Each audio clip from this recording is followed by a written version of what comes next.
Good evening, everybody. Good evening, everybody. Hello, hello. So nice to see all of you here. And this event is being taped, so those who live in North Haven and someplace else will put it in the paper. You'll be able to watch this again if you missed something the first time around. So, Common Core Info Night. Last fall, members of our League of Women Voters of Hamden, North Haven began to realize that there was a lot of mention of Common Core here, there, and everywhere. But if we asked people, have you heard of Common Core? They said, no, what is it? Or they said, oh yeah, I've heard of it. What is it?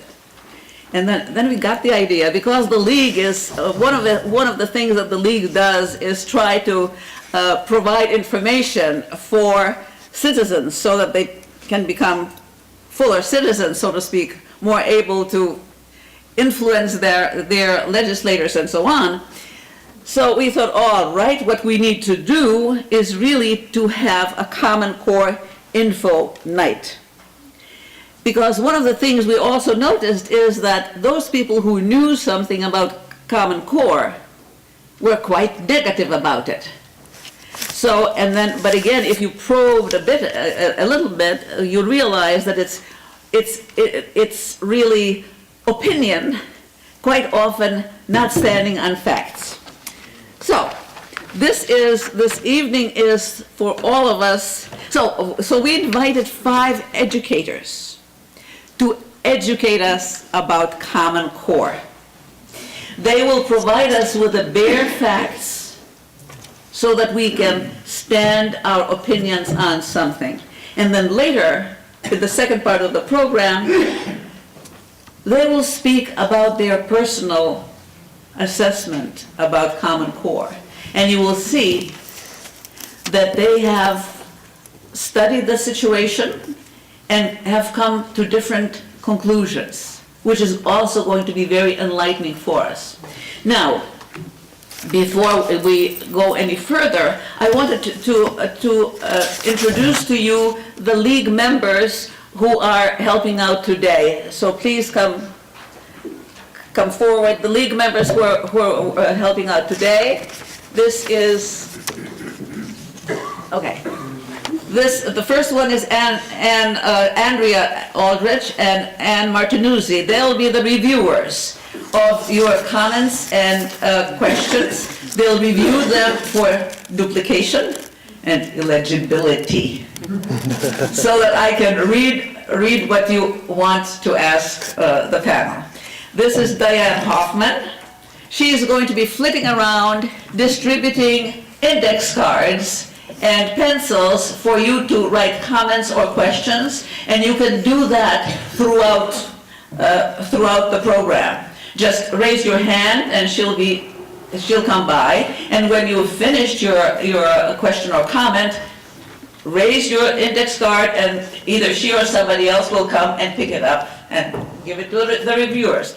And last but not least is Jackie McKnight. She's helping out at the entrance there. Thank you very much, and thank you. May I ask a question? Yes, yes. Are all of these panel members proponents of the Common Core?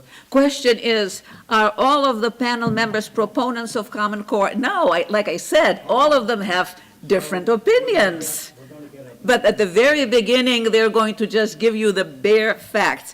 And in fact, let me just introduce the panel members to you. That's Ann Cronin, right here, the right one. Then Jeanette Faber. Then Michael McGarry. And Kristen Valero. And Amy Tepper. Okay. So, also, one more thing, I'll send around a clipboard one of the things the league is doing now, we're building up capacity. So we're inviting new members, and we invite men also. Men have been members of the League of Women Voters since 1974. It's because the name is now really a brand name. Brand for credibility and so on, and so it's for men also. So let me just give you this, the sign up, the clipboard, and let us get to our, to what you're here for. Since I started working on this event last November, I have acquired a deep appreciation for the fierce commitment of our teachers to doing their part in educating our young. And their criticism or their suggestions are really based on their wish to give their students the best and have their students succeed. So even when they will be negative, it is not fault finding, it is solution seeking. So let us now start with the facts. And the first one to speak will be Ann Cronin. Thank you. I'm going to give you a little history. I'm going to give you a history of the beginning of the Common Core. The Common Core standards were developed in 2009 by the National Governors Association and the Council of Chief School Officers, two DC-based trade associations, and Achieve, a DC-based nonprofit. All three of those organizations are funded by the Gates Foundation. The U.S. Department of Education is prohibited from exercising influence or control over curriculum or instruction in the schools. The funding of the Standards Project therefore came from the Bill and Melinda Gates Foundation, and they fund the development of the standards, the evaluation, the implementation, and the promotion of the Common Core. 45 states and the District of Columbia endorsed these standards before they reviewed them. States had an incentive to adopt the Common Core because $4.3 billion attached to the Race to the Top was tied to the adoption of these standards. It was a condition for Race to the Top money. Citizens and legislators did not participate in the decisions to adopt the Common Core except in 4 states. Historically, the U.S. citizenry has been opposed to national standards. Currently, the fear of economic national peril has fueled efforts to establish national standards, although the connection between national standards for education and economic security is unclear. The committee that wrote the standards was comprised almost exclusively of employees from testing companies. In math, the architect of those standards stated that he noted what was on the PISA test and based the standards on that. In English, the standards were based on the assumptions of the chief architect, David Coleman. There was no field testing of the Common Core to ascertain if these standards do in fact produce success in college and the workplace. Students will be tested every year through grade 3 through grade 8, and once in high school, with graduation dependent on the outcome of that test. 2 nonprofits, the Smarter Balanced Assessment Consortium and the Partnership for Readiness for Career and College, were funded by the federal government to design the standardized tests. For-profit companies, Pearson Educational Testing Service and McGraw-Hill, administer the Common Core tests. The tests are normed on a bell curve. The bell curve will produce a certain percentage of students who will fail, as we saw in New York with 30% of the students failing. There is no way to revise or reconsider elements of the Common Core. Good curriculum design always involves a process to assess how actual students respond to the curriculum. And then after we see how the students do, we revise the curriculum. With the Common Core, however, the original committee that created the standards no longer exists, and no organization or agency has the authority to revise those standards. It's as if they are carved in stone. So why did Connecticut become part of the Common Core? Connecticut has done very well on testing. Only 4 educational systems in the entire world did better than Connecticut in reading. In math, Connecticut has scored above the national and international averages. In science, Connecticut receives scores well above the national and international averages, with a high percentage of students performing in the top category. Connecticut's NAEP scores for grades 4 and 8 in reading are exceptionally high, and the math scores are also well above the national average. They've improved from 24% of the students reaching proficiency in 1992 to 45% of the students in 2012. The Connecticut state standards that we had in existence prior to the Common Core were highly correlated to the Common Core. The Connecticut State Department of Education announced in 2010, when Connecticut was adopting the Common Core, it said that we were very closely aligned, our state testing to the Common Core, to the extent that the Commissioner of Education, Mark McQuillan, said 80% of the Connecticut standards were the same as the Common Core and 92% of the math. So why did Connecticut adopt the Common Core? Well, there's 2 reasons. One, there were sanctions, and I know you're going to hear about No Child Left Behind in a while, so I won't go into it, but if a state agreed to adopt the standards, they were eliminated from any negative sanctions from not complying with No Child Left Behind, and also were eligible for Race to the Top money. So that was the motivation for Connecticut involving with the Common Core. Thank you very much. Jeanette Faber? Thank you. To understand the motive and impact of the Common Core, one must first Can you understand... hear her? No. Okay, sorry, I'm soft-spoken.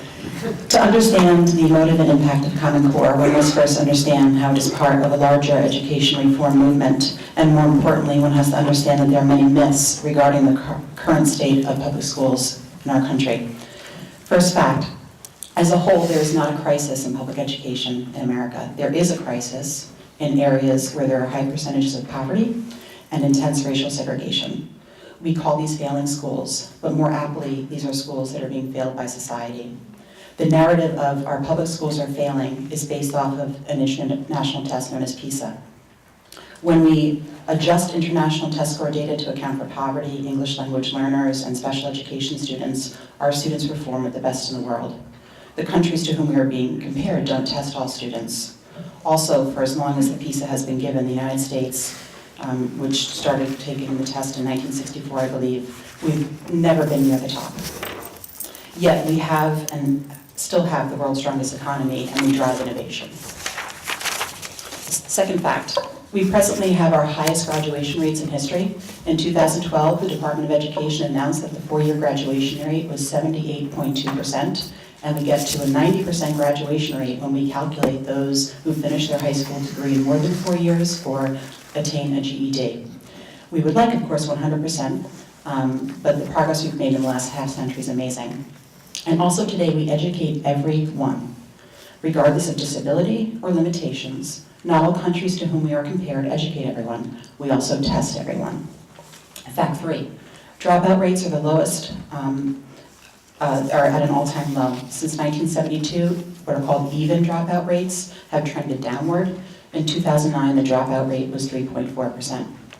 Fact 4, when we test students more than any other country in the world, and testing is about to increase tremendously with the Common Core.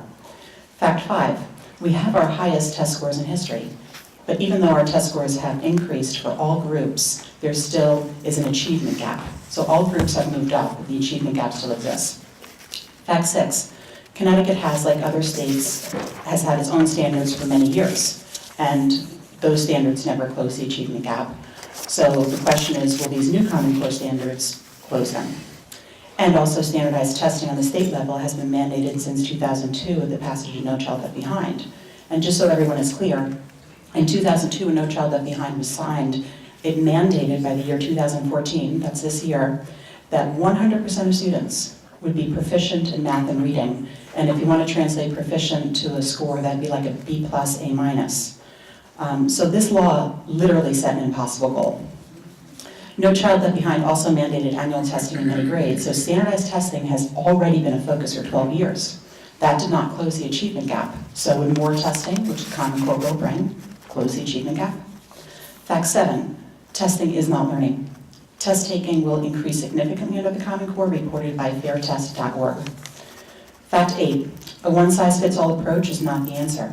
No Child Left Behind was a one-size-fits-all approach, and that did not meaningfully improve education. Maybe it made students better test takers. Race to the Top and Common Core is a one-size-fits-all approach. Is a one-size-fits-all approach suddenly going to work now? Fact 9, we have inequity in funding in public education. If a child lives in a wealthy area, more money is spent on that child. Just to give you a slice of Connecticut, in Bridgeport, they spend $10,000 a year per pupil. In Fairfield, they spend $14,000 a year per pupil. In Westport, they spend $17,000 a year per pupil. Think of those numbers, 10,000, 14,000, 70,000. So that captures the problem right there. During the Progressive Era, about a century ago, a little more than 10% of citizens graduated from high school, and the nation set out to invest and improve in public education. And the belief was that public education could be the great equalizer.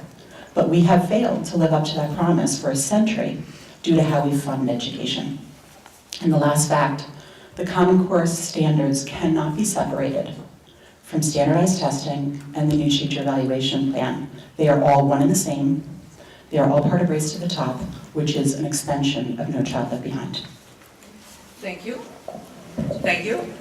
And now Michael McGarry and I guess Amy Tepper, the two of you will be Well, working, I guess I'll go first. speaking I'm together? going to be relatively brief. Excuse me. Yes, Could I ask, because a great number of facts coming at us, yes. could we have those two documents that these two ladies read?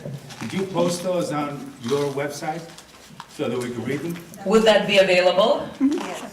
Yes, it will be available. We'll post it on the Hamden North Haven website. Thank you. Thank you. I'm going to stand up. I'm going to be relatively brief as well. I'm coming at this from a very local aspect. As a councilman for the town of Hamden, I'm also a teacher, but I'm thinking about this particular problem from the local perspective, from what we in Hamden are having to deal with. I'm going to give much fewer numbers, but just a few to think about. 82 million, that's rounded up. That is the budget Hamden has to work with. It's not enough. It's not nearly enough for our needs, but it's what we can afford, and it's not going to be 82 million. Excuse me, should he be using the mic or are you okay? I can hear him. Okay. Very good. But it's what we can afford, and it's still not enough. We have buildings that are in disrepair. We have technology that needs serious upgrades, and we need to do training of our teachers. Another number, 1.5 million. That's how much Hamden spent on technology upgrades to prepare for the SBAC tests. That's a lot of teachers, it's a lot of books, it's a lot of money. Please define SBAC test. The smart, well, it's now SB, right? Smarter Balance, yeah. It's the Smarter Balance test is the test that will be used to assess students on the Common Core standards. Thank you. Agree with that? Okay. So 1.5 million is how much Hamden spent on technology upgrades. The good news is that came from grant money, not tax money. The bad news is, we got $3.9 million in grants through Alliance grants and various things. But a big chunk of that, 1.5, went to just technology upgrades. It is impossible to tell. The next number is question mark. How much did we spend on teacher training for the new evaluation system, for the teaching Common Core standards, understanding the Common Core standards? That is not a number we can know, but I imagine it is large. 1.7 million. This is the fiscal cliff that Hamden is facing. In 2 years, the Alliance grant runs out. We don't have the money. We don't have the money. $1.7 million is what we will be missing when the Alliance grant fund runs out. We don't know. Maybe there will be another grant. We can hope so, but we don't know so. And to base, we are going to figure out the mill rate and the tax rate soon. and in 2 years, we don't know where we get $1.7 million. The other thing that I would like to mention, those are my numbers. In terms of, the technology, we needed technology upgrades. That was a good use of the money. But when we needed the money most, when we needed to repair schools, we needed to do capital improvements, we got money to prepare for tests. And we needed money to fix our buildings.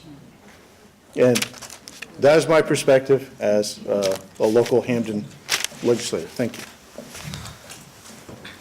Thank you. Amy Tepper? I'm a stander. I'm tall, so it gives you a lot to look at. I've been tasked to share with you just some of the basic as to what the standards are, and I've been given 5 to 7 minutes to do so. So put on your seatbelts. We'll make it available for you, absolutely. The Common Core standards are simply a list of what our students need to be able to do at the end of a school year.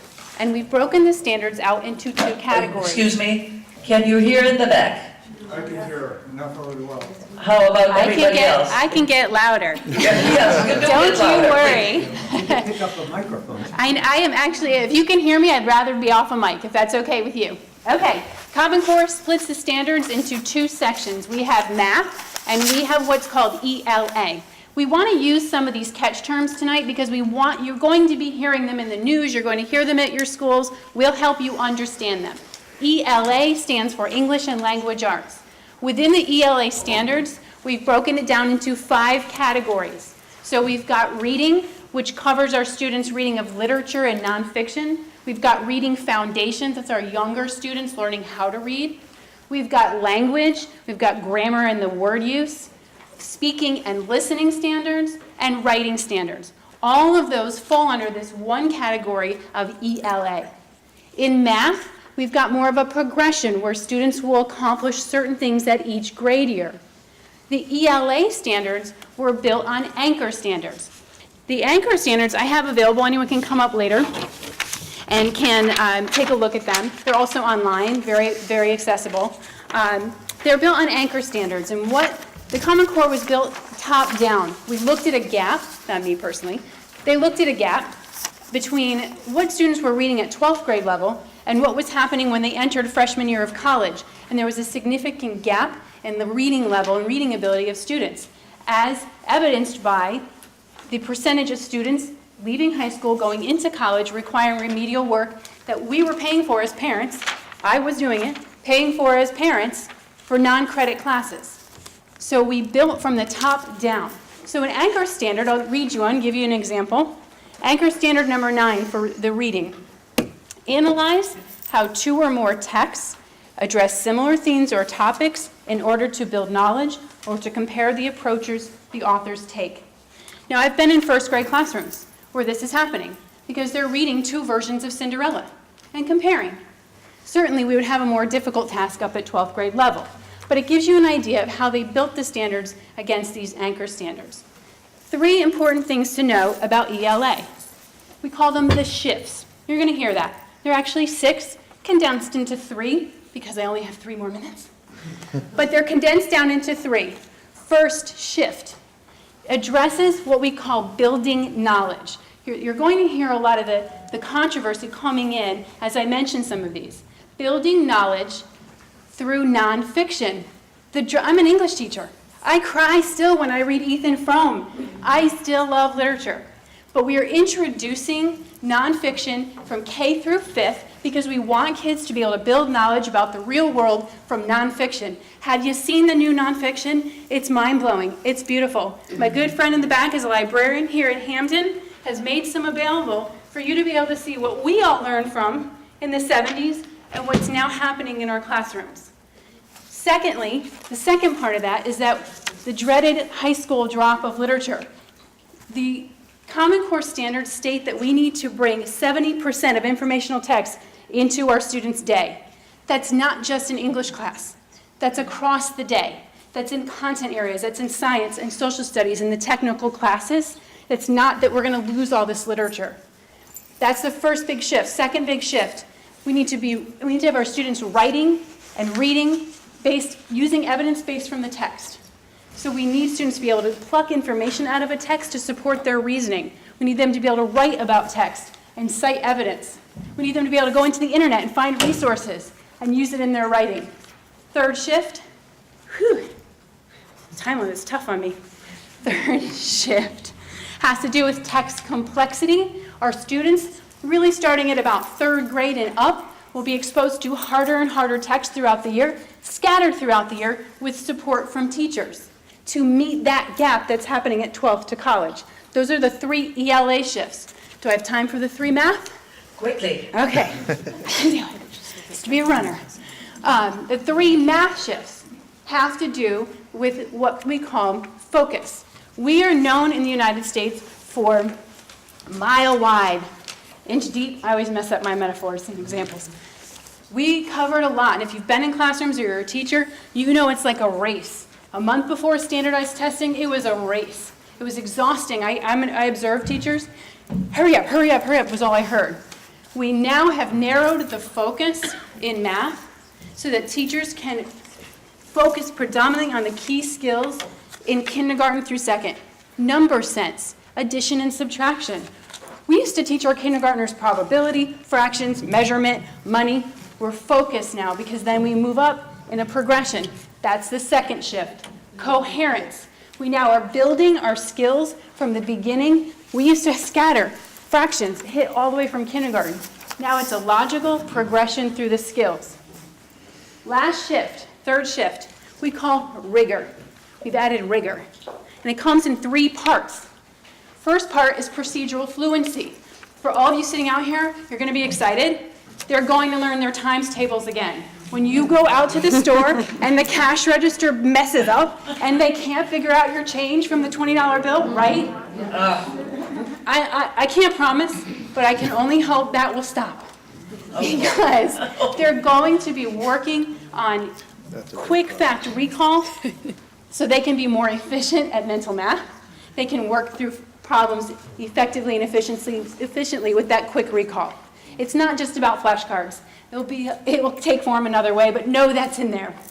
The second piece of that has to do with real-world application.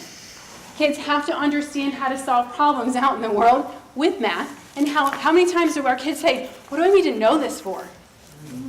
We need to change that. They need to get up every day and show up in algebra and know why it matters.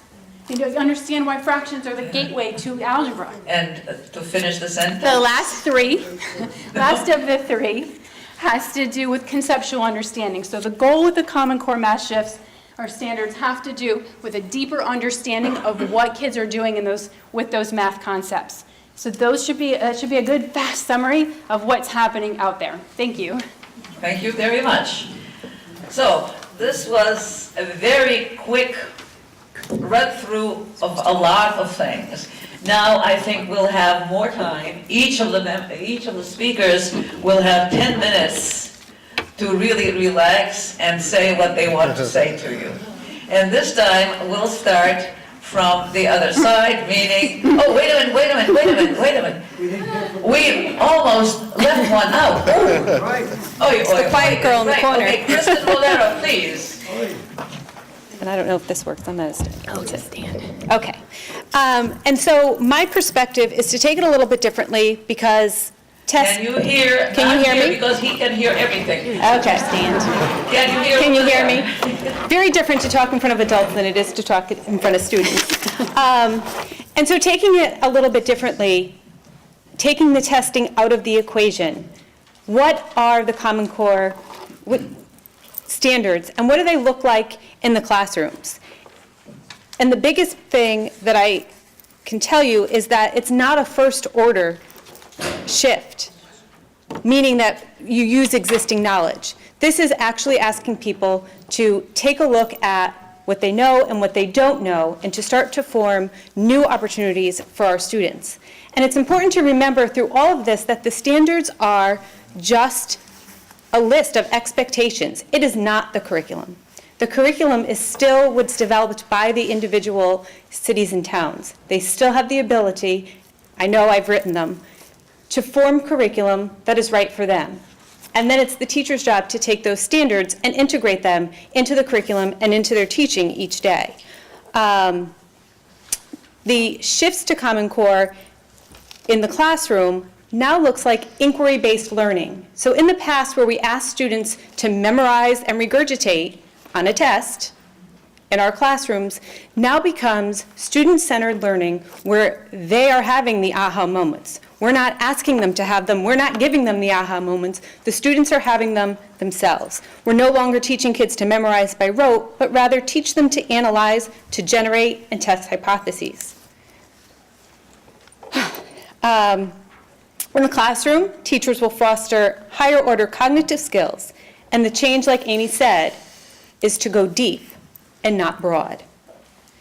And so taking this from more of the standpoint of where we are in our classrooms and where all teachers ideally would go with this is really to create independent thinkers through the Common Core standards within the curriculum that exists within their district.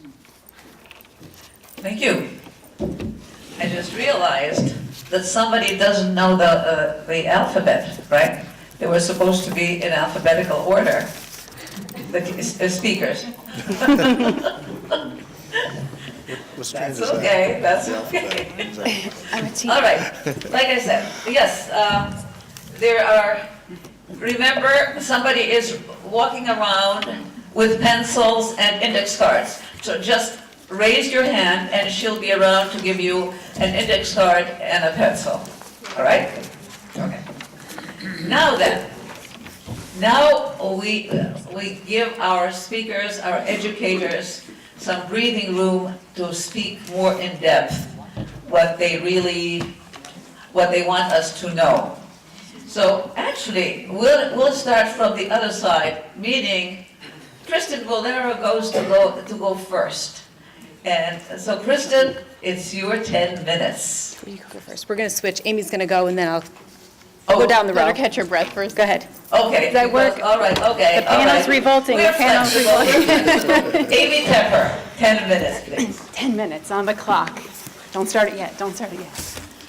Okay, it's me again. Can you hear me? All right, great.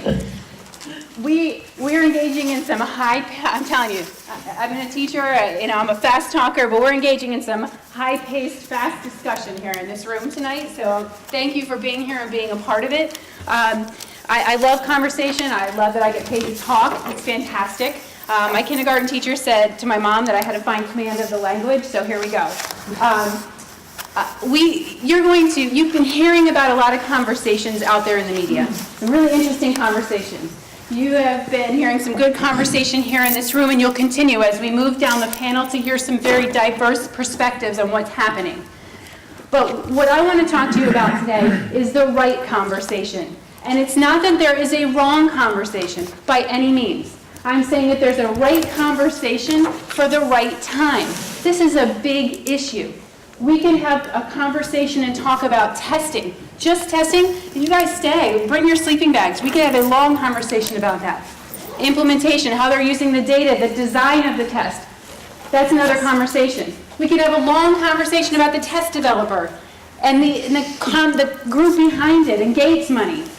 Just as a side note, yes, it's another conversation. The guy has his hand in malaria and HIV solutions. Can't do that. Another conversation. We can have a conversation about how it's being implemented now in Connecticut. That's what I do. Part of my job with a company called Revision is we go out and help schools, teachers, and principals implement. That's another conversation. We have a task force. Hopefully that will participate in that conversation. The conversation that I want to have, and though you're going to hear we can't separate it, I'm going to try. I want to have a conversation just about what we want our kids to know and be able to do. Let's just talk about the standards. Today is a different world, and I know we keep hearing that, but let's really talk about what that means. It blows me away. Kids right now in college are in majors, nanotechnology, biochem, game design developer. Those did not exist 10 years ago. They certainly didn't exist in 1988 when I graduated from Sacred Heart. We had English, poli-sci, nursing.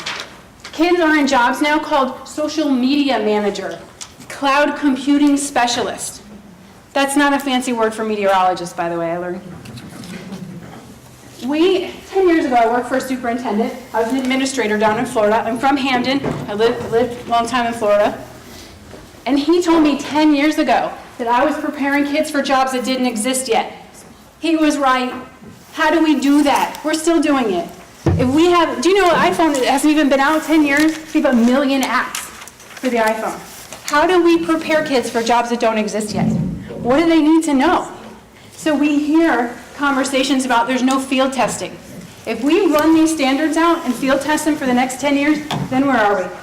How do we do this? We can talk a little bit about the evidence supporting the creation of the standards. So we can talk, we've heard some information about these tests. We've heard about tests. The NAEP is a national test, when in fact 8th grade results are flat for the country. We did separate out Connecticut because you are excelling in certain areas, especially compared to Florida. But as a country, we're flat over a long period. I just looked at the results the other day. I knew it was going to come up. Mexico's making improvements. We can talk, again, another conversation. But we've got in this state, you guys have 17% approximately unemployment for 16 to 24-year-olds. We're not just talking, we're talking about bigger issues here beyond just what's happening with international testing. Because we can take that out of the conversation. Let's talk about what's going on here and how it affects your community. So I've done a lot of work in Florida on economic and education connections. And what we're looking at is that you do have a dropout situation, not necessarily in North Haven. I looked at your numbers. But right down the street, you're part of a county and a region. You're part of a state. You're part of a country. We all have to be a part of a solution. It's not just about awesome schools are graduating 90%. Down the street, I work in those high schools that are graduating 50%, putting them out in your neighborhoods, affecting your economies. So bottom line, I want to tell you a little bit about the fact that our schools cannot look the same as they used to. If we're putting kids out into jobs that don't look anything like the jobs we've held, the school classrooms have to look different. And so what we're teaching in those classrooms have to look different. So in fact, if you're going into a classroom and you're seeing a row of students studying the same exact thing at a same exact textbook, I've been in 150 classrooms in the past 12 months, 150 different classrooms. Some of those textbooks are 10 years old. If they're sitting there looking at the same textbook, memorizing the same facts, we are not preparing them for the jobs they're walking into. We're preparing them for the routine tasks that are now automated or offshore. We're preparing them from a world where education stopped at 22. Education goes to 102 now with the internet. So if the school and the system, what we're teaching looks the same, something has to give. So when we talk about, I went into a classroom this week. I went into a first grade classroom. I absolutely love my job. Person who hires me is in this room. I get to talk to kids. I get to watch instruction and I get to talk to kids. Sometimes I'm in some of the lowest performing schools, which I actually love because I feel like I'm making a difference. And I'm in this classroom, and it's a first grade classroom. And they're excited because the task is to write a story, their own story, about a pet that they would like to have. And they're excited. But the teacher has instructed them that they can only write about an animal with which they're familiar. Because the story is only going to be written by the facts that are already in their head that they already know. In the age of information and these incredible nonfiction books that they had in their room, we're writing stories about stuff we already know. So I went around before this is the cool part, I get to go up to first graders and ask them what they're working on. What are you learning? What are you reading? And they're excited, and they want to tell me. And they're talking, and the teacher's working with a small group, and their friends are coming over, and they want to talk about what the fruit bat eats. And they say, I wonder. And when a first grader says to me, I wonder, I get excited, because I want to know what a 6-year-old wonders. And they say, I wonder how the chicken grows in the egg. And they're sharing these questions with me. And all of a sudden the teacher says, no talking. Why is there so much talking? I was there, so you know there was talking. Why is there so much talking? Stop that talking. Everyone's too excited. What? That teacher is hardworking. She's educated, but she is not familiar with what we're trying to accomplish. So let's go back to our employers. What do our employers say we need to be doing in our schools? There are hundreds of surveys right now that say what our kids are walking out, our college kids, North Haven. I won't have you raise your hand if you know someone who's living at home on a college degree. My stepdaughter is a waitress with a 4-year degree. I'm proud to announce. We need to look at what employers are looking for in our students. We keep hearing this. I'm going to give you a quick example. I love stories. How am I doing on time? Quick story. My niece is 14. She lives out in Denver. She just wrote some essays because she wants to be an intern at the Denver Zoo. I think it's awesome. I want to come back and live with her. She had to write essays. She's gotten through the screening. She went for an interview. They gave her we practiced on FaceTime. You guys know FaceTime? So cool. We're practicing. I'm coaching. She's practicing. They ask her real world scenarios. And she has to come up with what she would do in that situation and critically reason what she would do. They then put her in a room. And they're on a team with other teenagers, and they had to build the tallest giraffe with paper and tape. Because the zoo people wanted to see how they worked on teams and how they came up with ideas. Because guess what? That's the real world. That's the real world. Guess what we have in the standards? One of the anchor standards that will run from kindergarten to 12th grade is kids being able to have conversations. And not just like, hey, what are you doing with your snapshot today? What's on Facebook? Not that kind of conversation. More in-depth conversations and be able to collaborate. It's one of our anchor standards because it's one of the top things that employers say our kids can't do.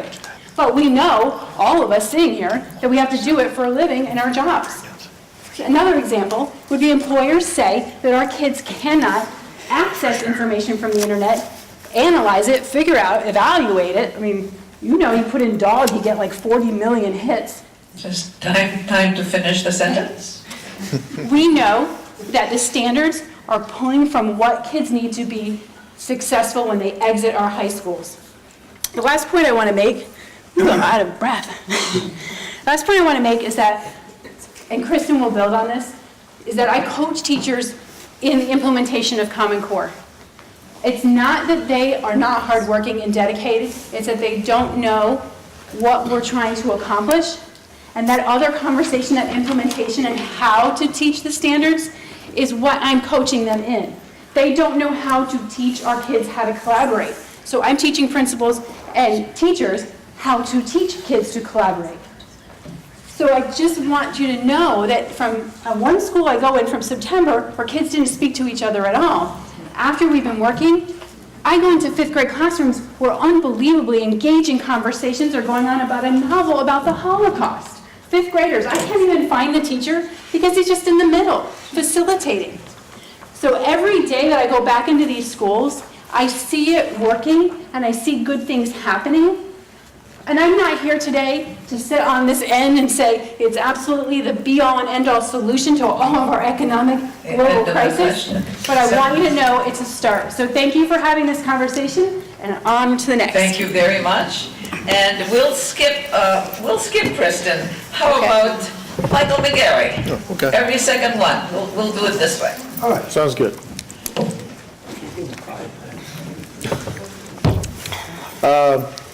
When Kristen mentioned before the aha moment, it made me think about that and diverge from my thoughts for a little bit. And the aha moment is what teaching is all about. It's what we want. When you see the student grasp a concept and come to an understanding, that is the good stuff. That's why we got into it. That's why we do it every day. That's why, as I say all the time, they're going to have to pry the dry erase marker out of my hand. I'll stay in the classroom. I'm going to die in the classroom. And that's just the way it's going to be. And it's because of the aha moment. In thinking about that, I wanted to speak a little bit to the teacher evaluation system, which is tied to the testing, which is tied to the Common Core. In my district, as a teacher, I have to score 127 points to be a good teacher. And that'll be measured in a variety of ways by people coming and looking at my performance, by the performance of my students on standardized tests, which will be difficult because my students are not taking standardized tests this year, but they'll figure that out somehow. I don't know how, but I assume they'll figure that out. But my best aha moment came when, several years ago, the Broadway Club, which my colleague and friend Ms. Baumeister here is running the Broadway Club nowadays, on one of its first trips, we went down and saw a cabaret. We saw it, great show. We get in the bus on the way back. One of the students is saying, wow, that was really good, but there were a couple things I didn't quite understand. And so I went into standard teaching mode, which instead of saying, well, that was a Christ symbol, I said, well, when they were standing there and they had their arms out, did that remind you of anything? I said, yeah, it did kind of remind me. Right? Did it remind you of something you might have seen when you went to church? Yeah, it did. It reminded me, and she, and we talked a little bit more. We asked about more questions about the lighting, and she came to a deeper and better understanding of the play. It was just through conversation, it was just through inquiry. I just kept asking, what about this? What about that? And the light went on, and it was a great moment. Later on, her mother came and said, thank you so much. That was an amazing thing. I said, yeah, it's what I do. That moment now means nothing, because it won't give me a single point to my 127 points. It gives me nothing. I don't get a point for that. I might get fewer points because that takes a lot of time that I could have been preparing them for a test. So, that's just a reality of the life that is now existing for teachers. Do we have to balance these sort of things? Where are we spending our time? We want the aha moments. And I have to say, Amy's description of the standards, a lot of the great things she's describing, yeah, that's what we do. We did it before there were Common Core standards, and I hope we'll continue doing it forever. That's what we should be doing. We should be giving that kind of attention to our students, having them engage in discussions, teaching them to collaborate. Collaboration was part of our curriculum prior to our curriculum being rewritten for the Common Core. And that's, again, just a reality. I don't want to step on what you guys have been talking about.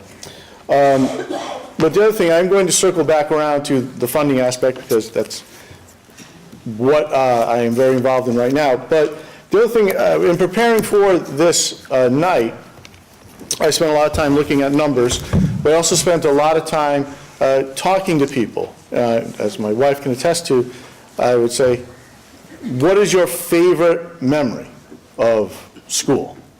And they would think about it for a little bit. And none of the answers had to do with curriculum or standards or testing. That answer had to do with friends or an event, like a sports or some sort of art activity. And I said, well, what's your favorite memory of a teacher? And all the answers were, sadly, usually the teacher doing something stupid. But that's what they remember. And there were answers about teachers going the extra mile or having an extra fun project or something like that. And again, none of those answers said, that Dr. Faber, she made me do 10 points better on a standardized test, and I really remember that. None of the answers had anything to do with that. So, as we move forward, we think about the core thing that teachers should be doing. It's giving our students experiences that will shape them as people and will make them better learners. And how do we measure that on a test?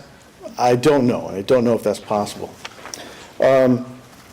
And also, speaking as a parent, I feel bad for my sons because they are starting to take this test. If you want, you can go and take this test. You might, depending on what you do with yourself, you might want to have a glass of wine, or for me it'd be scotch, but they're rough. It's not easy going. It's not just the content, it's the reading, it's the format, it's hard. And I don't mean hard as in you can't understand what's happening. It's a difficult read. We've all read books that are like, geez, that one's kind of boring. The whole thing's kind of boring, and it'll last for hours and it'll last for days. And speaking personally as a father, I wish I could get my kids out of it, because it's a difficult thing for them. Let's talk true. Well, we'll probably get to that a little bit later. And then, and that's just a personal gut thing, not as a professional, not as a legislator, but I feel bad for my sons having to take the test.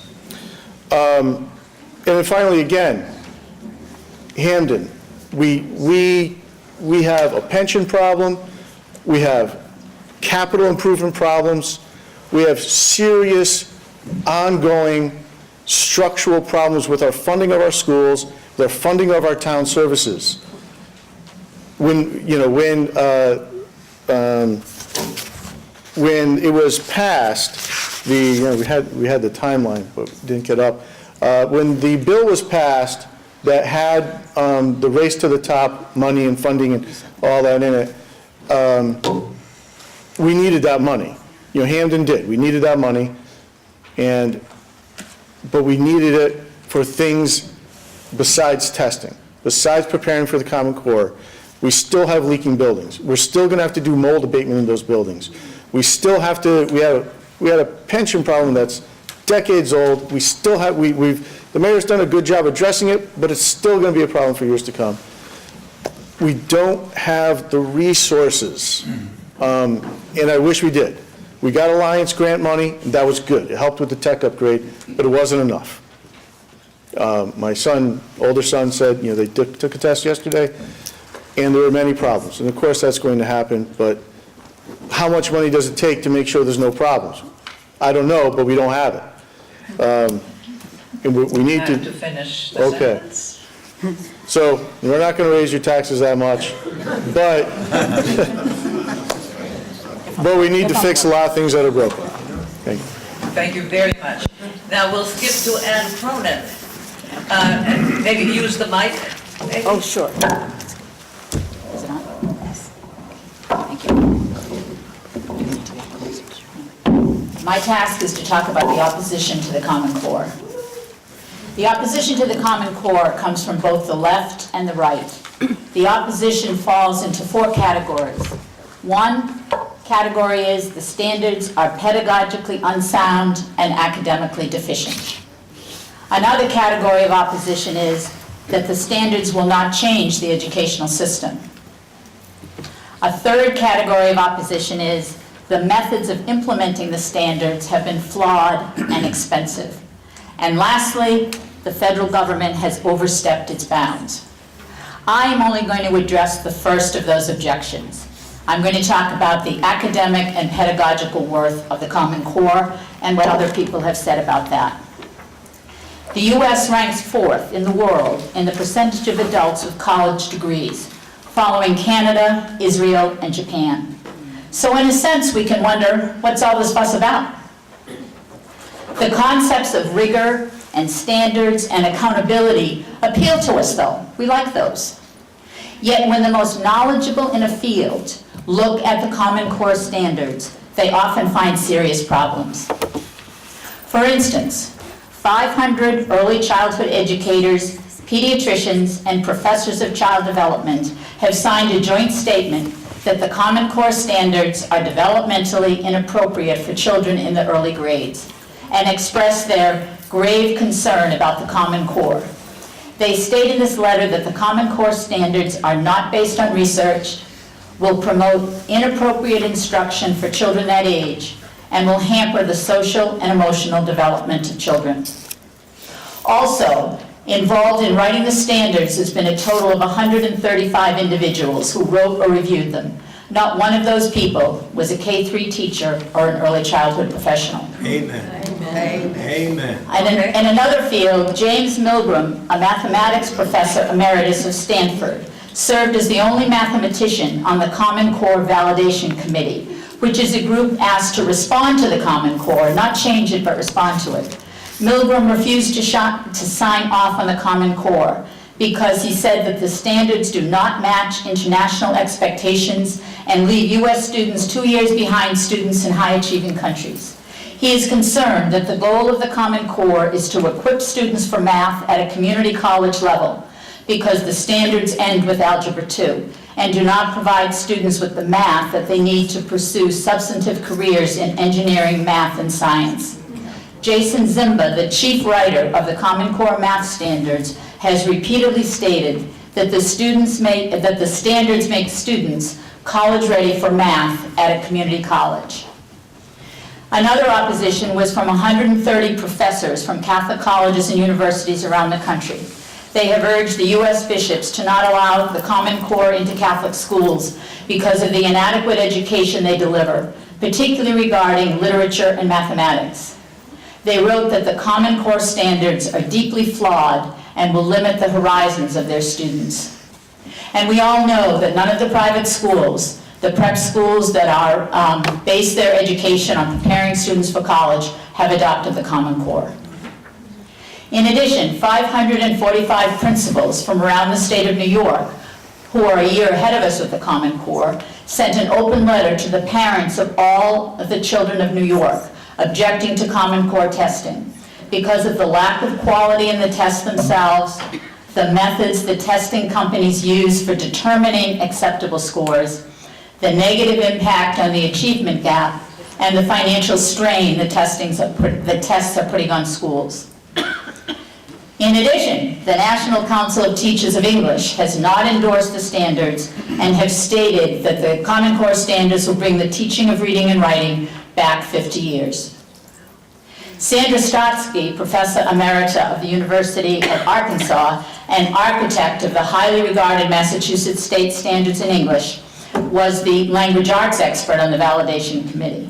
She too refused to sign off on the Common Core and is a vocal critic, particularly because the Common Core's emphasis on informational texts and de-emphasis on literature and the kind of critical thinking that only reading literature provides. Professor Stotsky says, quote, "There is absolutely no empirical evidence that suggests that college readiness is promoted by reading informational or nonfiction reading rather than the teaching of literature."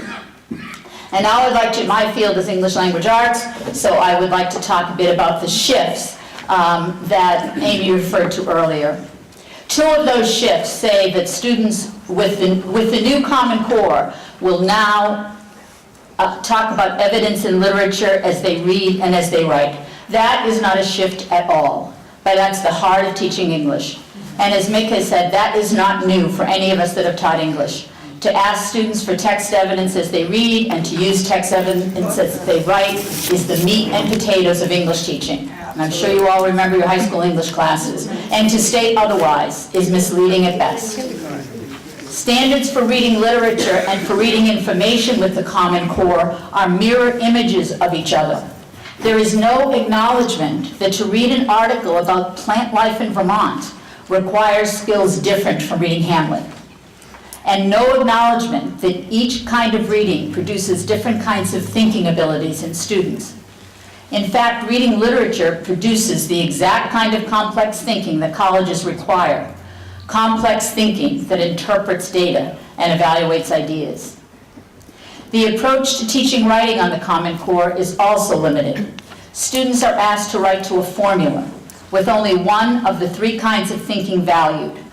We have inductive reasoning, we have deductive reasoning, and narrative thinking. The Common Core will test for high school students deductive reasoning, only one. They just have to prove an argument in an impersonal voice. They do not write stories of how they came to their thinking or what questions they want to explore. David Coleman, the author of The Standards, famous quote sums up the Common Core's teaching of writing perfectly. Over and over again, I have heard him say, after high school, no one gives a blankety blank what you think and feel. And that is the approach of the Common Core for the teaching of writing. It stifles student thinking. Another of the shifts talks about the reading and informational text, as I mentioned before. Not only is there no research that says informational text is superior to prepare kids for college, no other country specifies an amount of literary text versus informational text. Also, there is a shift that says all of the learning will come from the text, not from the activities. That is philosophically and pedagogically unsound. Teaching students construct their own knowledge through interactions with others is what matters in this age of information, as Amy described in her lesson. Recently, a young and a very successful executive in a software company said to me as we were discussing these ideas, "All learning is collaborative. All learning on my job is interactive. There's nothing done in isolation." And indeed, that's true, but it is not the way of the Common Core. Requiring students, another shift is to require students to read complex texts, and that is supposed to improve them as readers. We have no research that says that will happen. What probably will happen, if the texts are too difficult for the students, they'll go to the internet and they'll read a summary. They're not going to read something that's too hard for them. It's not going to motivate them to be readers or engage them in their reading. In summary, readers and writers and thinkers are developed in a rich literacy environment in which time is given to discussing literature and revising and refining their thinking as students read and as they write. It is not possible to do that and to teach the Common Core standards and prepare students for tests. We have to choose. It is one or the other. Students need to be taught how to question, how to collaborate, how to make connections between what they read and what they've experienced in their own lives and in other books they have read, and determine, what they think, what they find meaningful, and why. The Common Core does not teach students to do that. And if you doubt it, go online and look at the sample lessons that David Coleman gives. They're on YouTube, and that will support what I said. And I want to end my remarks with a quote from Carol Burris. She's principal right now in Southside High School in New York. She's written a book to help teachers learn how to use the Common Core. She thought it was a good idea. New York implemented the Common Core last year. She has totally changed her mind and is speaking in every way she can. Thank you. She was named New York's Outstanding Educator by the Administrators Association of New York. And here is what she wants to say, and I want to leave you with her quote about the And Common... maybe, I think, thank you, Will. I just lost my quote. Her time. And her quote about the Common Core... Okay, let her quote, okay. The quote about the Common Core and high-stakes testing is, "Eventually, all of it will fail, but your child will not get another chance to be a third grader." We are on our way with the Common Core to creating a generation of students who will despise school before they get to college, ready or not. Our country and our children, your children, deserve better. Thank you. So, no expressions of support here. Kristen Valero, please. And so I'm going to take it another... Use the mic, please. Oh, you can't hear? No, it's better to use the mic. Okay.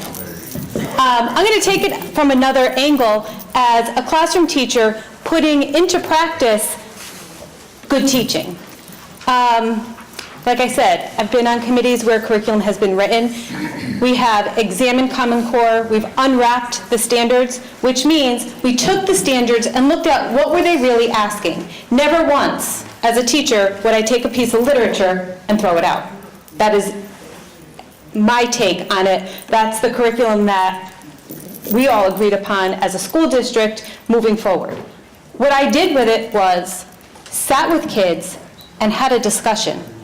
Where originally, when I was taught, the teacher stood in front of the classroom and just gave information. You were sent to read, and you came back, and they checked for what happened in the chapter. That's not true. It is. That's not true. But now, good teaching is engaging students in substantive conversation. It's inquiry-based. It's having students sit together and have a discussion about what they're reading, why things happened in the stories, and whether it's Common Core, whether it's tied to testing. Testing, for some, doesn't matter. We've had CMT, we've moved on to the Common Core or the SBAC testing. It's what's happening with our students and in the classroom. It's not a curriculum. That so many, I truly think that the Common Core state standards are the curriculum, and it's there to guide teachers on what we want students to be able to do in the end. The curriculum is the roadmap on how to get there. just looking at some more statistics, the National Education Association, the NEA, as some of you may know it as, conducted a poll in September of 2013 of its members and found that the respondents, more than 75%, support the standards either wholeheartedly or to some degree. The AFT, the American Federation of Teachers, representing 1.5 million K-12 educators, conducted a poll in May of 2013 of 800 teachers, found that 3/4 supported the Common Core. The union president said, "The Common Core standards are crucial to preparing our children for college, career, and life."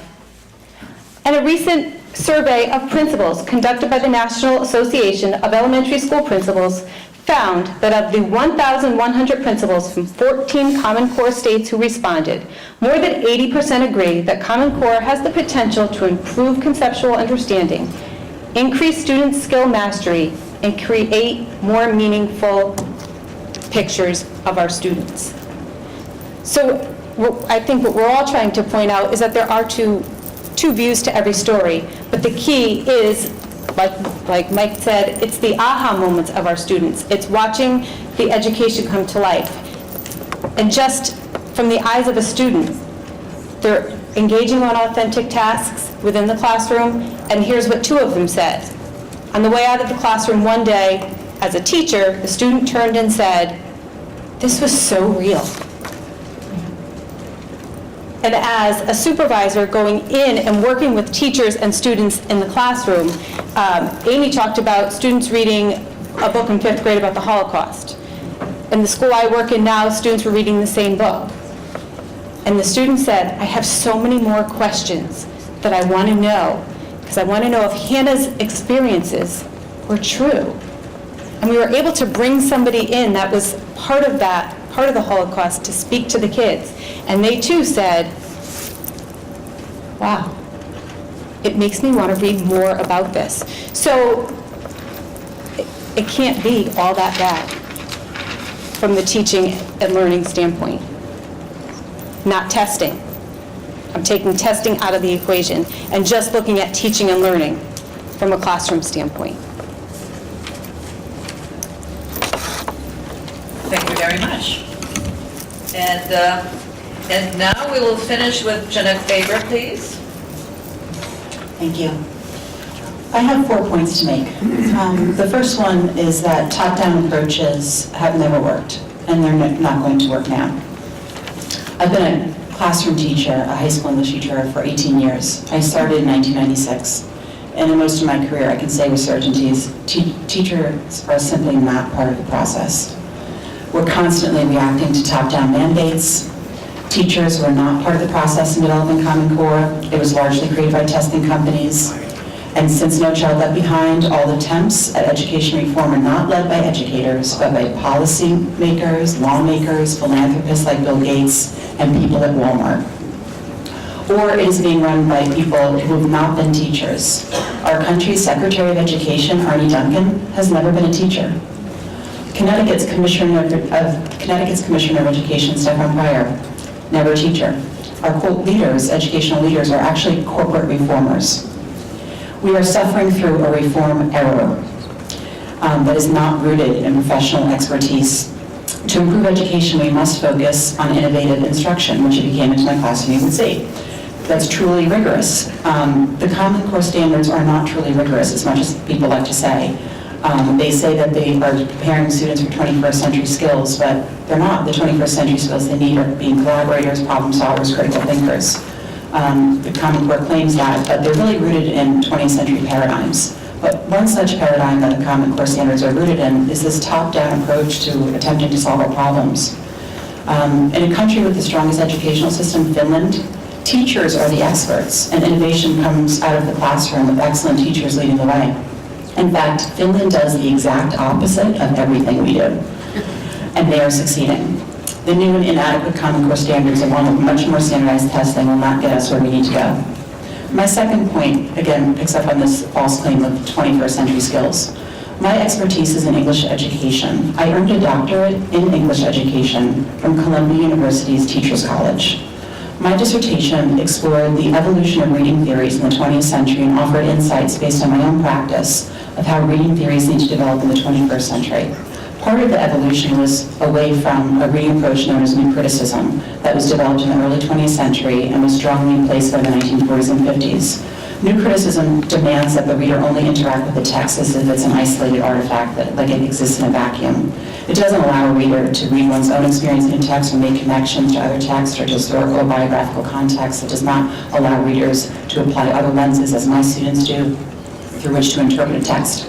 So the Common Core standards for English claim to offer 21st century skills, but they're actually 20th century skills. The standards are very narrow and basic. Many of my students are working way beyond these standards. But if I have to teach to a test because of my evaluation, whether or not I'm actually going to continue to be employed depends on my students' standardized testing. The rigor in my classroom will actually go down. I've seen sample tests of the 11th grade tests. It is so absolutely dreadful. It's nonfiction informational reading, but it's not even literary nonfiction. I love literary nonfiction. This is not literary nonfiction. It's so mediocre and terribly, terribly boring. I'm bored and I love everything. I can't imagine how my students are going to feel. And eventually the writing is going to be assessed by a computer. All research says computers cannot meaningfully assess writing, and common sense just affirms that. So, and we're also going to really narrow the types of writing kids are proficient in high school. My students write in many, many different genres, but we're going to be forced to teach them the tricks of writing to the formula to pass and do well on the test, instead of having them engage in multiple genres and explore the craft of writing. And these tests, which are aligned to the Common Core, are created by testing companies who will profit and are profiting. The Common Core aligned tests are not created by educators or in classrooms with real students, and again, they weren't created by educators either. And as Anne said, the National Council of Teachers of English did not endorse. I mean, that says everything you need to know. What's coming? Please look at what's happening in other states who are ahead of us. New York, where I'm from, they give the PART test, which is the other national test. In the first year, only 30% of kids passed. The thing is, though, when you look at the test scores for the kids in New York for SAT, ACT, Advanced Placement Regents, those tests did not align to their scores on the PART test. So that tells you something. There's something wrong with the Common Core aligned standardized test. And if this is so ironic, the New York State Department of Education actually told districts before the test was even given to expect a 30 to 40% drop before the tests were given. So the tests were actually designed for kids to fail. So what happens next is then the district has to purchase Common Core aligned curriculum from companies like Pearson. So teachers in this country are being handed scripted curriculum, telling them what to say minute by minute. I just finished a grad class with a woman who teaches in New Haven. She is on a scripted curriculum. Is that what we want for our children? And districts also buy from these for-profit companies canned assessments aligned to Common Core.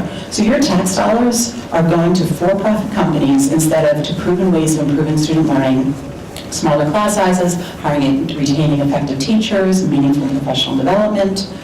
And the amount of Common Core aligned standardized testing will be staggering. Just again, look at what's happening in other states. And we have to ask ourselves, do we want to use Common Core driven standardized testing as a measure of the success of our students and our teachers in our schools? You know, testing is not learning. And additionally, there's this incredible now pressure on teachers and administrators who are really increasingly blamed for societal problems. Under No Child Left Behind, this is known as accountability. I can tell you, I'm accountable in 1,000 ways a day as a teacher, and we had an evaluation system before. Now the evaluation system is tied to the standardized tests. Any expert tells you that's complete junk science. And I just spent a year, going through this new teacher evaluation plan. I'm actually on the district committee for it. The amount of time it takes away from the things that we need to do as teachers is staggering. Data collection, filling out programs in computers. None of it has made me a better teacher, not one thing. But again, this comes along through Race to the Top. Race to the Top mandates the new teacher evaluation program. Again, we used to have one. It mandates the Common Core. It all comes as one package. To separate them is erroneous. And honestly, I have a lot of friends who are excellent teachers, and they're already thinking about leaving the profession. I'm actually thinking about leaving the profession. Bottom line, here it is. The corporations have figured out how to make money from public schools. The Common Core is part of the corporate reform industry because it's created by corporations. Rupert Murdoch nailed it when he said, when it comes to K-12 education, we see a $500 billion sector. And now he owns a company that compiles and sells educational data. What do students need and deserve? The best administrator I ever had said students deserve a teacher with a mind. Indeed, students deserve a teacher with a mind, not someone who has to teach to a test driven by narrow and inadequate standards because their job depends on it. Students deserve rich, constructivist classrooms that are student-centered, collaborative, inquiry-based. They do not deserve to be tested to death and reduced to data points. We need to spend a higher than average per pupil expenditure in poverty-ridden areas in order to provide wraparound services for children living in poverty. Look at what Cincinnati's doing with their public community schools. Look at what Kansas is doing in mandating early childhood education and focusing on 2- and 3-year-olds living in poverty. New Common Core standards and more standardized testing will not fix the poverty problem, and that's the root of the achievement gap. The problem is very difficult to fix. No Child Left Behind did nothing to fix the real problem, and we lost 12 years. And I fear we're going to lose another 12 years. If there's one book you have to read, it is Diane Ravitch's book, Reign of Error. The subtitle is The Hoax of the Privatization Movement and the Danger to America's Schools. Though I hate to say this, if you don't have time to read a book, follow her online on Facebook or on the web. It's called Network for Public Education. Honestly, the future of public education is truly at stake. Here's my new motto. Keep public education both public and education.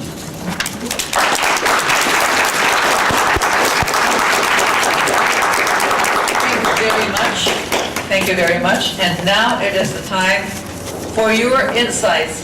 And it is... Can we ask questions from the floor? No, we're going to be... We have so many questions. We have so many questions and contact and I got one comments. thing to say. We all of them have one thing to say. One of them is, excuse me? Okay, so one question is, Common Core speaks about preparing high school students to do well in technical schools and community colleges. Does Common Core do anything for students who are doing well and will be going to 4-year colleges? Anybody like to answer that one? Any? If I could just, Amy, are you? I'm just thinking, I just couldn't hear what the kerfuffle. Oh, you didn't hear I it? just didn't hear the You know, beginning, I'm Common Core sorry. speaks about preparing high school students to do well in technical schools and community colleges. Does Common Core do anything for students who are doing well and will be going to 4-year colleges? I can speak somewhat to that. Any? Okay. The question, I can speak somewhat to that in terms... Please use the mic. I'm going to stand up. I can speak somewhat to that in terms of what the Common Core is stating in terms of intent. There's no isolation of technical schools. It's college or career readiness. We're not isolating that it's just technical schools versus 2-year schools. A lot of the data coming from the remedial classes is not just coming from the 2-year schools, but is also coming from the 4-year schools. So that comment that I made about students entering 4U universities are also demonstrating a need for remedial schools. If anyone wants to build on that, feel free. I think as Jeanette's alluded, what's going to happen is really fine teachers are going to teach above the standards. The schools that are so pressed, and I do consulting work in both suburban and urban schools, our urban centers in Connecticut, they have to teach to the test. Everything depends on it. Those students are going to be held back. Just that example in math. They will not be able to get into the STEM careers in college because they will be taught to the test. The math teachers in suburban communities will figure out, well, look, we'll prepare them this way, but those test scores aren't as crucial. The test scores in our cities are vital for the people in the cities, so the teachers and the students. So we're going to not only increase the achievement gap because there are students who can't pass the test and will have to drop out because they can't pass the test. We're going to have students that are going to be unable to compete because they've been held to the standards. In order to be really prepared for 4 years in college, you have to teach above the standards. So, Okay, thank you. Another question. Why do supporters of Common Core insist that American students are failing? Consider that Bloomberg has rated the United States as the most innovative country. How could this be possible if America was truly failing? Dr. Faber? We need a narrative of failing so people can profit off of that. And that's essentially what is happening. Well, no. Let me also have an opinion here. The situation, I don't think, is as bad or as good as anybody says. We've been through all kinds of educational improvements before, and Common Core is the latest in line. So let's keep that in mind also, that it won't kill every incentive and so on, and it will not improve every classroom. So let's just keep it in perspective, that it's the latest in a long list. Ilona, can I address that? Can I Okay, address that question? go ahead. It's interesting. I lived in Newark for 2 months last year. And I know North Haven is a far cry from Newark, but if we're really going to talk about, and by the way, I watched Bloomberg's list. The United States, I think this year was number 3 in innovation. Just throwing that out. Top 3, pretty good. I think the other countries around are the size of California or smaller, who actually ranked with the United States in innovation. Just adding that. But when we're talking about how are we defining failure, I don't know, because I don't think a school down the street from your house on Kings Highway with a 50% dropout is it. I'm sorry, New Haven has a 70% graduation rate. In every school as a total average. 70% across. Then I stand corrected, and I will look that up and make it publicly known on League of Women Voters. We'll pull all the data for New Haven, absolutely. And the trend data over the last 5 years, absolutely. We're still putting, if we actually calculate, I'll also run the data and put that up there, the number of students that actually converts to, so that you know. So if we're taking some measurements of failure, if you all can sit in this room, and this isn't meant to be a debate, it's just to get some information out and talk, but I feel really strongly because I go into classrooms. I do a lot of work in the most struggling classrooms in this state and in Newark. Teachers are not teaching like the superior teachers you're seeing up here. And I heard you say, I am in the classrooms. I've been in 150 classrooms in the past 12 months. It's not happening. These guys are exemplary examples of what we want our teachers to be doing. We actually want to steal people like these two and get them out and train teachers because it's not happening. I am training teachers. Kristen is training teachers. And I think that's what Ann is doing. So I just want to share with you that we need to really look at, I'm passionate about this issue because I don't say that we're doing things very well. They might be doing things really well in certain places, but where I stand in the classrooms I go into, we are failing our kids, and that's what matters. Another question. As a social worker, I work with many students that receive special education services or 504 plans. With Common Core, how will this impact the very necessary individualized education plans? Does can anybody answer that?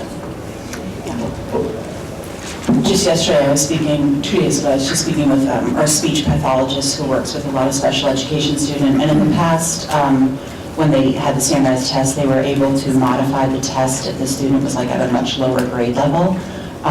They will not be able to do that with the new standardized tests. So the folks who are in special education or ELL are really, really concerned. And again, I speak to them about this all the time, about the really detrimental effect that it's going to have on these kids emotionally. You know, as I said before, we educate everyone, you know, autism and Down syndrome and developmentally disabled, and to try to again, use this one-size-fits-all, it's, in many cases, I really do think it's child abuse. Oh, okay. Okay. Let's see. why do we really expect this year's 8th graders to be smarter than last year's 8th graders? We expect scores to go up in only 1 year. Why? Want my scores to No answers? You want my scores to increase over the years? I asked the question, that's why I'm following this up. You want my scores to increase over the year, but I'm sorry, it will be difficult for me to repeat it because it's being taped. I can speak very loudly. My scores this year have to be better than last year's scores, or my evaluation suffers. So why do we expect this year's 11th graders, or 8th graders, or 4th graders to be smarter than last year? Because if my scores don't go up, I fail as a teacher. And that is not fair. That's like holding a farmer accountable without taking into account. Okay, this is becoming difficult. You will have to either write your comment back or come and use the mic. Really. Amy? I just want to briefly address that. First and foremost, and I'm speaking as, and I know someone in the audience can confirm this, the SBAC scores will not be part of teacher evaluation. Yes, they are. In Connecticut, they are. The seed. Not this year. Not this year. Those SBAC scores will not be a Next part. year, right? They will not be part of teacher evaluation. Let's start with this year. So we're talking about this year, our kids being smarter, and our tests don't measure whether kids are smarter or not.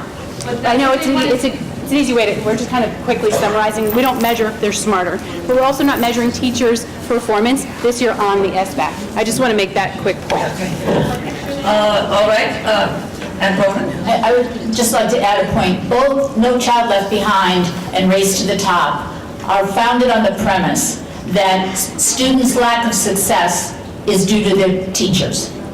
And all indications are the lack of success is due to issues largely beyond the school.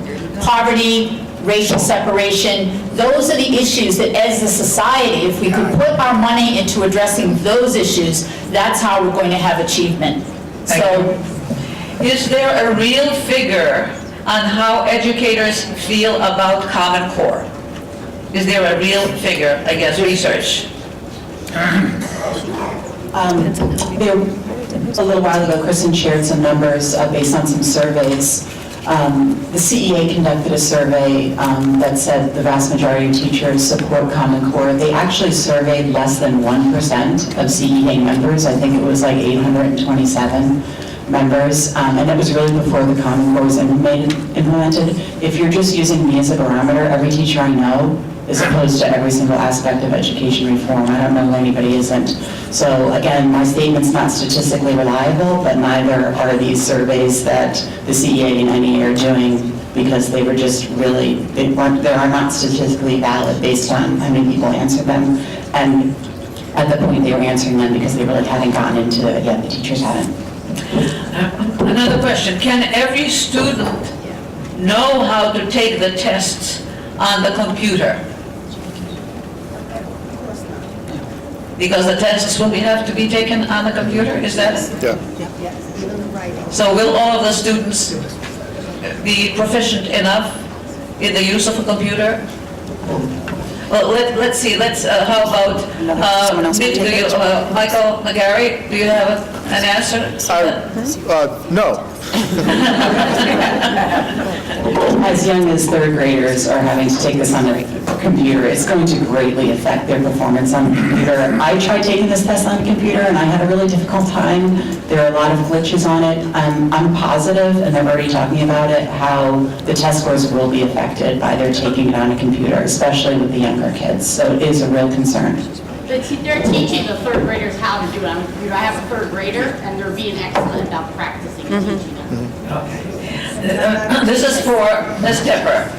Is Revision the only company in Connecticut? Who is your competition? I don't feel that I have, there is competition. interesting, I never really considered competition, because I think all of us who are out here as consultants can speak to the fact that we chose we chose to follow this path, and I speak for Ann, and I don't mean to do so, but I'm just taking a guess. We chose to come out of the classrooms, and I was an administrator for several years in the public school system. We came out because we felt like we could make a greater difference outside of our schools. We could start working. I work with 100 administrators in New Haven, and I feel like if I can make a difference, that's why I go out there. So I have not even considered who my competition is.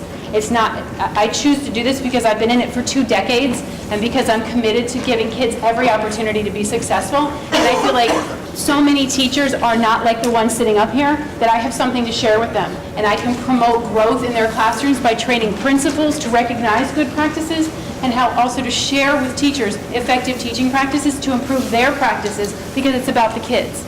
So I don't think I answered the question, because I can't even tell you. I know that I work in a few districts. There are many consultants out there who do it, and may do it for different reasons or do it for the exact same reason. Would you agree that because we are teaching to the Common Core standards beginning in kindergarten, but testing starts in 3rd grade, that it will be at least 3 years before we see children having an easier time with the tests and scores, and the scores will be improving?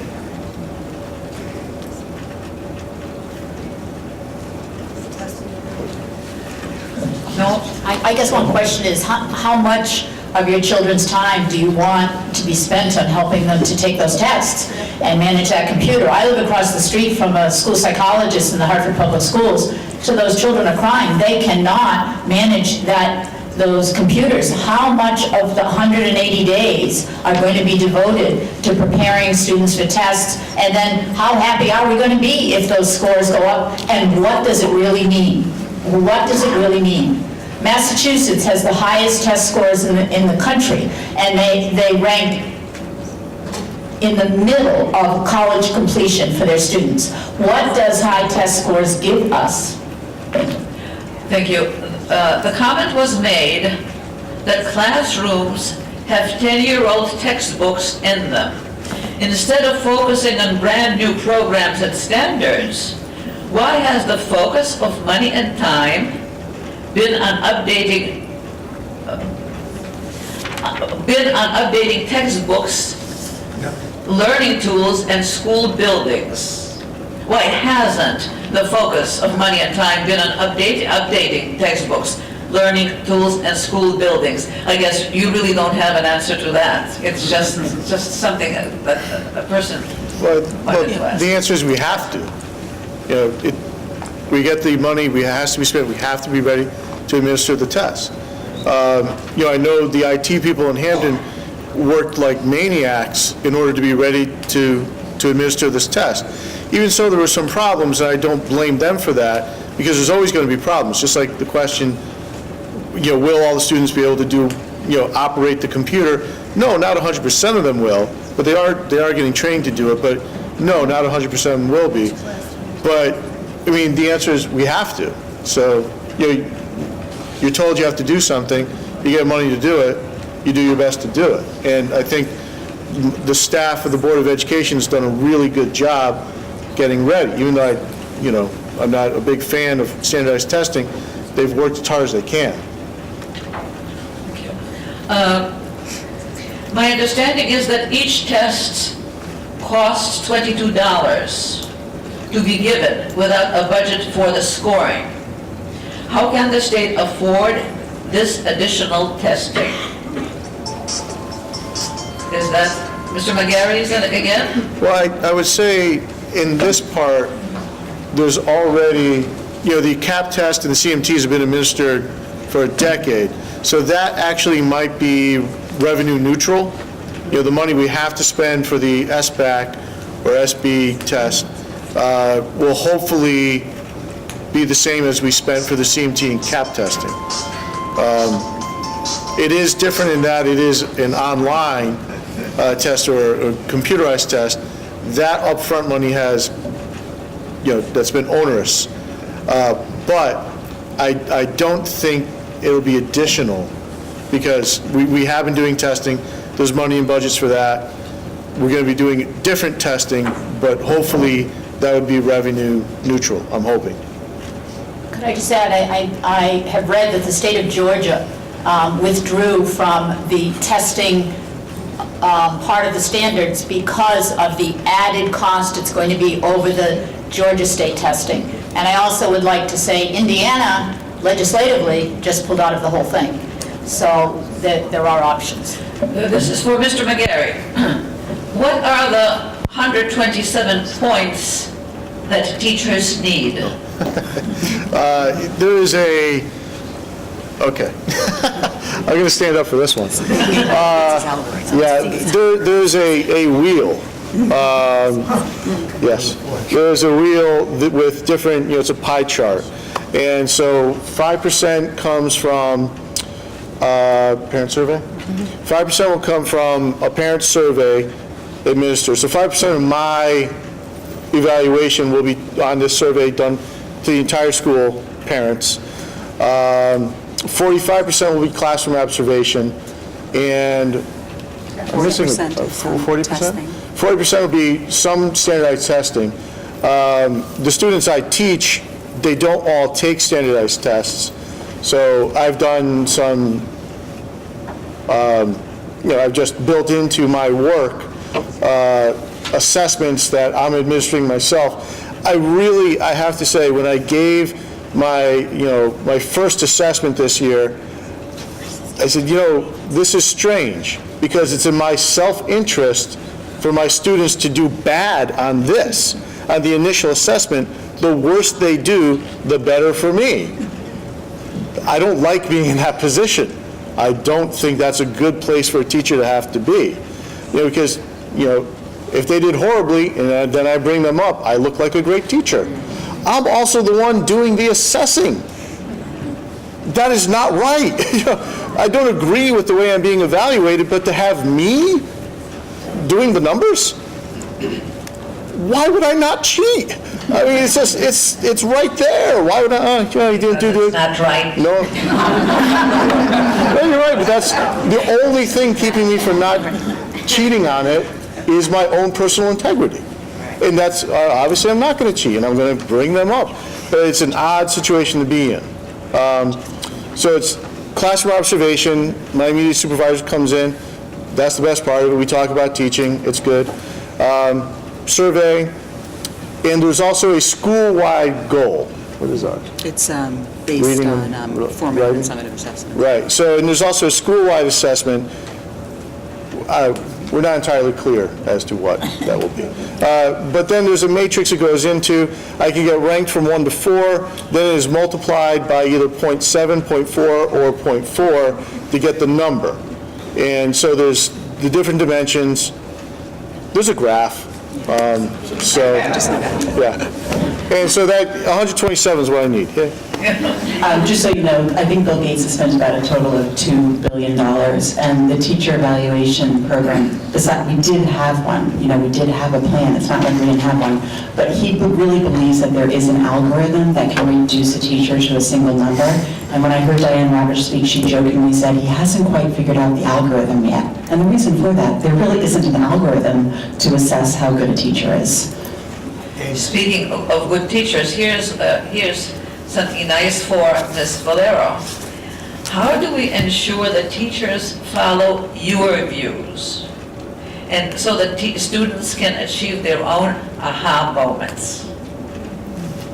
I wish I had the answer for that, and I don't claim to say that. Use the mic. I don't claim to say that I'm the know-all or be-all, but my passion is to watch students' eyes light up when they get it. To have students come to you and say, can we talk a little bit more about whatever it was that we just did? To have students come into class excited from the day before because they want to do more of what we were doing. And I think everybody sitting at this table as educators and teachers would agree with that point. And I don't believe that anybody goes into the field of education not wanting that, regardless of what grade you teach, and I've had experience with kindergarten through 8th grade. doesn't matter. Even my own kids, watching them come home, watching my kindergartner, who's 5 years old, come home and want to read to me, is, in my opinion, what education is all about. It's not about the test scores. It's not about, who's the best and who's going here and who's going there, but it's about watching a child develop into what we all want our children to be.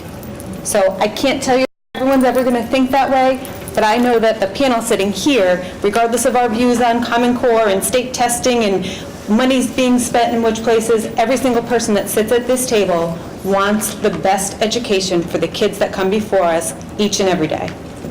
That is so true, and I think we should thank all of our educators and wish them luck. Thank you.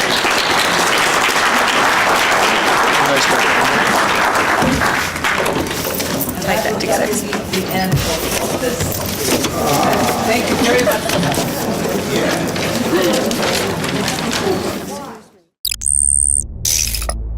Watch town meetings or other videos on demand at nhtv.com. Like us on Facebook and subscribe to us on YouTube.